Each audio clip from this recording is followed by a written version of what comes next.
మహాశివరాత్రి పర్వదినం సందర్భంగా సారంగపూర్ మండలంలో వెంబట్ల కోనాపూర్లో శ్రీ దుబ్బరాజరాజేశ్వర ఆలయంలో స్వామివారిని దర్శించుకొని ప్రత్యేక పూజలు చేసిన ఎమ్మెల్యే డాక్టర్ సంజయ్ కుమార్. ఈ కార్యక్రమంలో బీఆర్ఎస్ పార్టీ నాయకులు, కార్యకర్తలు తదితరులు పాల్గొన్నారు. దుబ్బరాజన్న జాతర అంగరంగ వైభవంగా జరుగుతూ ఉంది. ఈ దుబ్బరాజన్నను జగిత్యాల చుట్టుపక్కల ప్రాంతాల నుండి దాదాపు 2 లక్షల మంది దర్శించుకుంటూ ఉంటారు.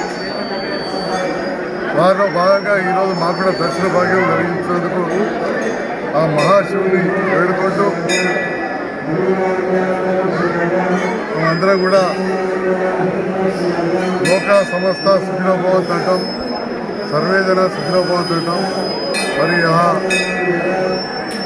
ఈశ్వరుని దయ వల్ల, శివుని దయ వల్ల లోకమంతా కూడా బాగుండాలని, మన వ్యవసాయాధారిత ప్రాంతం సస్యశ్యామలంగా ఈ ప్రాంతం ఉండాలని, ఆయుధ ఆరోగ్యంతో ప్రజలందరూ కూడా ఉండాలని, ఆ భగవంతుని ఆశీర్వాదం కావాలని చెప్పి కూడా ప్రార్థించుకోవడం జరిగింది. ఈ ఆలయ పునర్నిర్మాణం కోసం తెలంగాణ రాష్ట్ర తొలి ముఖ్యమంత్రి కేసీఆర్ గారు ప్రథమగా సహకారంతో 86 లక్షలు మంజూరు చేయడం జరిగింది. అదేవిధంగా భక్తులు, దాతలు కూడా ఈ ప్రాకార నిర్మాణం కావచ్చు, గదుల నిర్మాణానికి పెద్ద ఎత్తున నిర్మాణం జరిగింది. ఇక్కడ అధికారులు మరియు స్థానిక పెద్దలు ఇక్కడ పూజలు సవ్యంగా సాగడానికి జాతరకు అందరూ కూడా సహకరిస్తూ ఉన్నారు.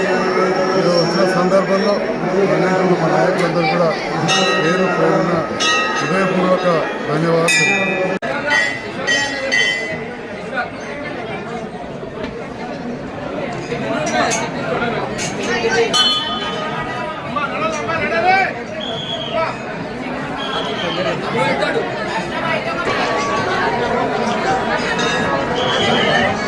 మనోహరణ